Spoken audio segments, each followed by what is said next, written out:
This sentence has a structure that we should get very familiar with the more we practice for the SAT vocab questions. They're basically just repeating their same idea. It's really obvious to me. Let's take a look. I'll show you where it happens. Some economic historians blank that late 19th and early 20th century households in the United States experienced an economy of scale when it came to food purchases. Now that dash is working here like a colon. It's letting us set up the next sentence. So we're going to use the next piece as a kind of follow-up to the first piece. And this is where the symmetry is.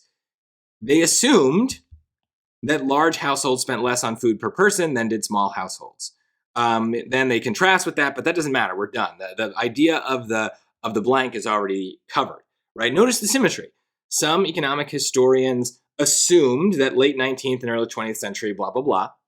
They assumed that large households spend less on food, right? They're repeating the same idea. So we're just looking to match that. And so the word we're looking for is going to mean something like assumed. Now the words here are kind of hard. We probably know the word questioned, but question is when you're not sure of something, right? But if you assume it, you kind of are sure. You're taking a guess. Regret is very negative, and so there's nothing negative about this. It's a very neutral word. Then between contrived and surmised, you might have to guess.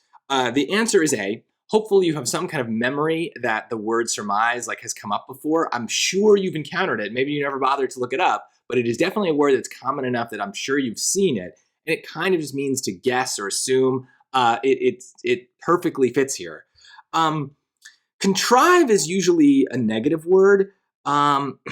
If something, we can describe something as contrived, and in that way it's kind of like forced into a position, or it's kind of like you might think of an excuse. Someone's excuse is kind of contrived. It's kind of like, yeah, it kind of seems fake and kind of forced for the situation.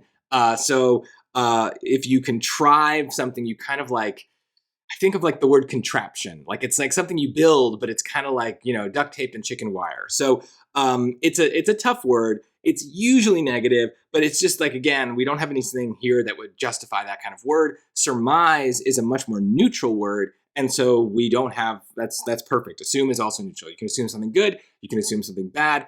In this case, it's just a matter of saying that they assume. So keep it neutral and don't bring in new connotations when we don't have evidence of them.